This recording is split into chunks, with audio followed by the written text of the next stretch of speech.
ಪರಿಷತ್ ಸದಸ್ಯರಾಗಿರುವಂತ ರವಿಕುಮಾರ್ ಅವರು ದೂರವಾಣಿ ಸಂಪರ್ಕದಲ್ಲಿದ್ದಾರೆ. ನಮಸ್ಕಾರ ಸರ್.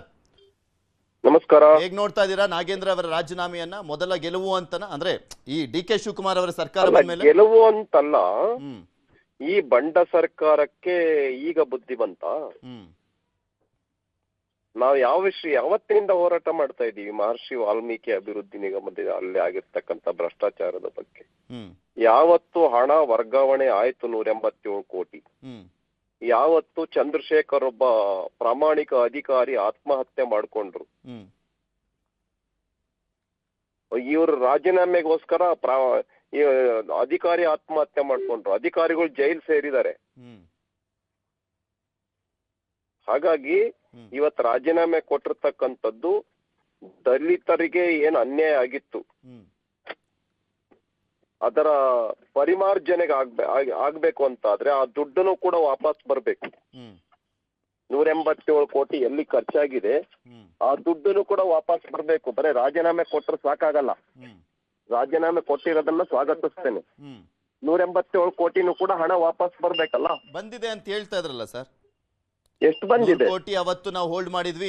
ಬಿಡುಗಡೆ ಮಾಡಿ 79 ಕೋಟಿ ಬಂದಿದೆ ಅಂತ ಇದ್ದ ಎಲ್ಲಾ ಸಚಿವರು ಸುದ್ದಿಗೋಷ್ಠಿಯನ್ನೆಲ್ಲ ಬಿಡುಗಡೆ ಮಾಡ್ಲಿ, ಅದನ್ನ ಕೊಡ್ಲಿ, ಸಾರ್ವಜನಿಕ ಪತ್ರಿಕಾಗೋಷ್ಠಿ ಮಾಡಿ ಹೇಳಿ ಮುಖ್ಯಮಂತ್ರಿಗಳು ಎಷ್ಟು ಹಣ ಬಂದಿದೆ, ಎಷ್ಟು ಹಣ ಎಲ್ಲೆಲ್ಲಿಗೆ ಹೋಗಿತ್ತು, ಎಲ್ಲ ಡೀಟೇಲ್ ಬಿಡುಗಡೆ ಮಾಡ್ಲಿ. ರಾಜೀನಾಮೆ ಕೊಟ್ರೆ ಅಷ್ಟೇ ಸಾಕಾಗಲ್ಲ, ಪೂರ್ತಿ ಲೆಕ್ಕ ಕೊಡ್ಬೇಕು ಸಾರ್ವಜನಿಕವಾಗಿ ಮುಖ್ಯಮಂತ್ರಿಗಳು, ಸರ್ಕಾರ. ಇದೇ ತರ 52,000 ಕೋಟಿ SC ST ಗಳ ಹಣ ಬೇರೆ ಬೇರೆ ಇಲಾಖೆಗೂ ಕೂಡ ಹೋಗಿದೆ. ಅದನ್ನು ಖರ್ಚು ಮಾಡಿದ್ದಾರೆ. ಹಾಗಾಗಿ ಈ ರೀತಿ SC ST ಗಳಿಗೆ ಇಷ್ಟೊಂದು ಅನ್ಯಾಯ ಆಗ್ತಾ ಇದೆ. ಒಬ್ಬರು ರಾಜೀನಾಮೆ ಕೊಡೋದಕ್ಕೆ ಇಷ್ಟು ದಿನಗಳ ಕಾಲ ಹೋರಾಟ ಮಾಡ್ಬೇಕಾಯ್ತು. ಹಾಗಾಗಿ ಆ 187 ಕೋಟಿ ಹಣ ಸಂಪೂರ್ಣವಾಗಿ ಲೆಕ್ಕ ಕೊಡಬೇಕು. ಆ ಹಣ ಬಂದಿದೆಯೋ, ಎಷ್ಟು ಬಂದಿದೆ ಏನು ಅಂತ. ಎರಡನೇದು, ಅಧಿಕಾರಿಗಳು ಕೂಡ ಯಾರ್ಯಾರು ಇದು ಮಾಡಿದಾರೆ ಅದನ್ನು ಕೂಡ ಹೇಳಬೇಕು. ಈ SC ST ಗಳ ಹಣ ಏನು ವರ್ಗಾವಣೆ ಆಗಿದೆ ಅದನ್ನು ಕೂಡ ಹೇಳ್ಬೇಕು. ಇದು ಅಷ್ಟೇ ಅಲ್ಲ, ಎಲ್ಲ ಡಿಪಾರ್ಟ್ಮೆಂಟ್ ಗಳಲ್ಲೂ ಆಗಿದೆ. 5,000 ಕೋಟಿ ಮಹಿಳಾ ಗೃಹಲಕ್ಷ್ಮಿ ಮಾರ್ಚ್ ಏಪ್ರಿಲ್ ತಿಂಗಳದು 5,000 ಕೋಟಿ ಯಾರ ಅಕೌಂಟ್ಗೆ ಹೋಯ್ತು? ಮಹಿಳೆಯರ ಅಕೌಂಟ್ಗೆ ಹೋಗಿಲ್ಲಲ್ಲ 5,000 ಕೋಟಿ. ಮತ್ತೆ ಎಲ್ಲೋಗಿದೆ ಲೆಕ್ಕ ಕೊಡ್ಬೇಕಲ್ಲ. ಅದನ್ನ ರಿಲೀಸೇ ಮಾಡಿಲ್ಲ ಅಂತ ಹೇಳ್ತಾ ಇದ್ರು ಲಕ್ಷ್ಮೀ ಹೆಬ್ಬಾಳ್ಕರ್ ಅವರು ನಿನ್ನೆ ಮಾತನಾಡುವಂತ ಸಂದರ್ಭದಲ್ಲಿ ಹೇಳ್ತಾ ಇದ್ರು. ಹೇಳಿದಾರೆ ಉತ್ತರ ಕೊಡುವಾಗ ಹಾಕಿದೀವಿ ನಾವು ಅಂತ ಹೇಳ್ತಾ ಇದ್ದಾರೆ. ಎಲ್ಲಾಗಿದೆ ಮತ್ತೆ ಹಾಕಿದ್ದಾರೆ ಅಂತ ಹೇಳಿದ್ರೆ ಅವ್ರ ಅಕೌಂಟ್ಗಳಿಗೆ, ಮಹಿಳೆಯರ ಅಕೌಂಟ್ ಜಮಾ ತೋರಿಸ್ಬೇಕಲ್ಲ. ಸರ್, ಈಗ ಪಾದಯಾತ್ರೆ ಕಥೆ ಏನು? ಪಾದಯಾತ್ರೆ ನಾವು ಚರ್ಚೆ ಮಾಡ್ತೇವೆ. ಪಾದಯಾತ್ರೆ ಬೇರೆ ಬೇರೆ ವಿಷಯಗಳನ್ನು ತೆಗೆದುಕೊಂಡು ಮಾಡ್ತೀವಿ. ನೀವ್ ಹೇಳ್ತಾ ಇದ್ರಿ ದಲಿತರ ಹಣ 52,000 ಕೋಟಿ ಬೇರೆ ಬೇರೆ ಕಡೆ ಹೋಗಿದೆ ಅಂತೆಲ್ಲ ಹೇಳ್ತಾ ಇದ್ರಿ. ಆ ವಿಚಾರಗಳನ್ನ ಇಟ್ಕೊಂಡಾದ್ರೂ ಈಗ ಮುಂದುವರಿತೀರಾ? ಸಾಕಷ್ಟು ವಿಷಯಗಳಿದಾವೆ. KPSC ವಿಷಯ ಇದೆ. SC ST ಗಳ ಹಣ 52,000 ಕೋಟಿ ಬೇರೆ ಬೇರೆ ಇಲಾಖೆಗಳಿಗೆ ಹೋಗಿರ್ತಕ್ಕಂಥದ್ದಿದೆ.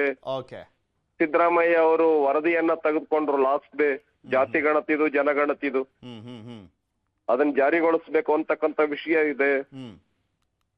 ಆಮೇಲೆ ಒಳ ಮೀಸಲಾತಿ 56% ನಾವ್ ಇದು ಮಾಡಿದ್ವಿ, ಇವ್ರು 50% ಇದು ಮಾಡಿದ್ದಾರೆ. ಅದನ್ನು ಕೂಡ ನಾವು ವಿಷಯ ತಗೊಳ್ತೀವಿ. Okay thank you sir, news 18 ಜೊತೆ ಮಾತನಾಡಿದಕ್ಕೆ. ಇನ್ನು ಸಚಿವ ಸ್ಥಾನಕ್ಕೆ ನಾಗೇಂದ್ರ ರಾಜೀನಾಮೆ ಕೊಟ್ಟಿದ್ದಾಯ್ತು. ಆ ಸ್ಥಾನ ತೆರವಾಗುತ್ತಲ್ಲ, ಯಾರಿಗೆ ಬರ್ತಾರೆ, ಯಾರು ಬರ್ತಾರೆ ಅಲ್ಲಿಗೆ, ಯಾರಿಗೆ ಕೊಡ್ಲಾಗತ್ತೆ? ಅನ್ನಪೂರ್ಣ ತುಕಾರಾಮ್ಗೆ ಸಿಗುತ್ತಾ ಸಚಿವ ಸ್ಥಾನ ಅಂತ? ಯಾಕೆಂದ್ರೆ ವಾಲ್ಮೀಕಿ ಸಮುದಾಯದಿಂದ 3 ಜನಕ್ಕೆ ಕೊಡ್ಲಾಗಿತ್ತು ಈ ಬಾರಿ. ಸತೀಶ್ ಜಾರಕಿಹೊಳಿ ಅವರು, ರಘುಮೂರ್ತಿ ಅವರು, ನಾಗೇಂದ್ರ ಅವರು. ಈಗ ನಾಗೇಂದ್ರ ರಾಜೀನಾಮೆ ಕೊಡುವ ಮುಖಾಂತರ ಒಂದು ಬಳ್ಳಾರಿ ಕೋಟ ಖಾಲಿ ಆಗುತ್ತೆ, ಇನ್ನ ಮಹಿಳಾ ಕೋಟ ಒಂದು ಖಾಲಿನೇ ಇದೆ, ಅದರ ಜೊತೆಗೆ ವಾಲ್ಮೀಕಿ ಕೋಟ ಬೇರೆ ಉಳ್ಕೊಳ್ಳುತ್ತೆ. ಸೊ ಹೀಗಾಗಿ ಆ 3 ಫಿಲ್ ಮಾಡ್ಲಿಕ್ಕೆ ಅನ್ನಪೂರ್ಣ ತುಕಾರಾಮ್ ಅವ್ರಿಗೆ ಸಚಿವ ಸ್ಥಾನ ಅಂತ ಹೇಳಲಾಗ್ತಾ ಇದೆ. ವಾಲ್ಮೀಕಿ ಕೋಟ, ಬಳ್ಳಾರಿ ಕೋಟ, ಮಹಿಳಾ ಕೋಟ, ಈ 3 ಕೋಟಾಕ್ಕೂ ಒಂದೇ ಹೆಸರು, ಅದು ಅನ್ನಪೂರ್ಣ ತುಕಾರಾಮ್ ಅಂತ ಕೇಳಿ ಬರ್ತಾ ಇರುವಂತದ್ದು. ಸೊ ಹೀಗಾಗಿ ಅನ್ನಪೂರ್ಣ ತುಕಾರಾಮ್ ಅವರಿಗೆ ಲಕ್ಕ ಅಂತ ಕುರ್ಬಕೋಟದಲ್ಲಿ ಬಸವರಾಜ್ ಶಿವಣ್ಣನವರಿಗೆ ಚಾನ್ಸ್ ಸಿಗುತ್ತಾ? ಯಾಕಂದ್ರೆ ನಾಗೇಂದ್ರ ರಾಜೀನಾಮೆ ಕೊಟ್ರೆ 2 ಸಚಿವ ಸ್ಥಾನ ಟೋಟಲಿ ಖಾಲಿ ಆದಂತಾಗತ್ತೆ. ಒಂದು ಸ್ಥಾನ ಈಗ ಆಲ್ರೆಡಿ ಖಾಲಿ ಇದೆ, ಇನ್ನೊಂದು ಸ್ಥಾನ ನಾಗೇಂದ್ರ ಅವರಿಂದ ತೆರವಾಗುವಂಥದ್ದು. ಒಂದು ಮಹಿಳಾ ಕೋಟ ಫಿಲ್ ಮಾಡಬಹುದು ಅನ್ನಪೂರ್ಣ ತುಕಾರಾಂ ಅವರ ಮುಖಾಂತರ, ಮತ್ತೊಂದು ಸಿದ್ದರಾಮಯ್ಯನವರ ಪಟ್ಟಿತ್ತು ಬಸವರಾಜ್ ಶಿವಣ್ಣನವರಿಗೆ ಕೊಡ್ಲೇಬೇಕು ಸಚಿವ ಸ್ಥಾನ ಅಂತ. ಆ ಕಾರಣಕ್ಕೋಸ್ಕರನೇ ಮುನಿಸಿತ್ತು ಸಿದ್ದರಾಮಯ್ಯನವರದು. ಬ್ಯಾಡಗಿ ಶಾಸಕರು ಬಸವರಾಜ್ ಶಿವಣ್ಣನವರು ಉತ್ತರ ಕರ್ನಾಟಕ ಭಾಗಕ್ಕೆ ಒಂದು ಕುರ್ಬಾಕೋಟದಡಿಯಲ್ಲಿ ಸಚಿವ ಸ್ಥಾನ ಕೊಟ್ಟಿಲ್ಲ ಅನ್ನುವಂತ ಆಕ್ರೋಶ ಇತ್ತು. ಸೊ ಅದನ್ನ ತಣಿಸಿದಂತಾಗುತ್ತೆ, ಸಿದ್ದರಾಮಯ್ಯನವರನ್ನು ಕೂಡ ಸಮಾಧಾನ ಮಾಡಿದಂತಾಗುತ್ತೆ ಅನ್ನುವಂತ ನಿಟ್ಟಿನಲ್ಲಿ ಬಸವರಾಜ್ ಶಿವಣ್ಣನವರಿಗೆ ಸಚಿವ ಸ್ಥಾನ ಕೊಡುವಂತ ಚಾನ್ಸಸ್ ಇದೆ. ಅದರ ಜೊತೆಗೆ ಎಂ ಕೃಷ್ಣಪ್ಪ ಬೇರೆ ಪಟ್ಟಣ ಹಿಡಿದಿದ್ರು, ನನಗೆ ಕೊಡಂಗಿದ್ರೆ ಸಚಿವ ಸ್ಥಾನ, ಇಲ್ಲ ಅಂದ್ರೆ ಯಾವುದೇ ಮಾತುಕತೆಗೆ ಬರಬೇಡಿ ಅಂತ ಹೇಳಿದ್ರು. ಸೊ ಹೀಗಾಗಿ ಈಗಿರುವಂತ ಕ್ಯೂರಿಯಾಸಿಟಿ, ಕುತೂಹಲ ಅಂದ್ರೆ ಕೃಷ್ಣಪ್ಪ ಅವರ ವಿಚಾರದಲ್ಲಿ ಯಾರಿಗೆ ಕೊಟ್ಬಿಟ್ಟು ಕೃಷ್ಣಪ್ಪ ಅವರಿಗೆ ಸಚಿವ ಸ್ಥಾನ ಕೊಡ್ಲಾಗುತ್ತೆ ಅಂತ ನೋಡ್ತಾ ಇದೀವಲ್ಲ. ನಾಗೇಂದ್ರ ರಾಜೀನಾಮೆ ವಿಚಾರಕ್ಕೆ ಸಂಬಂಧಪಟ್ಟಂತೆ ಇನ್ನಷ್ಟು ಇನ್ ಡೀಟೇಲ್ ಆಗಿ ಮಾಹಿತಿಯನ್ನು ನಿಮ್ಮ ಮುಂದೆ ಇಡ್ತಾ ಹೋಗ್ತೀವಿ. ಆದ್ರೆ ಅದಕ್ಕೂ ಮುಂಚೆ ಒಂದು ಸ್ಮಾಲ್ ಬ್ರೇಕ್.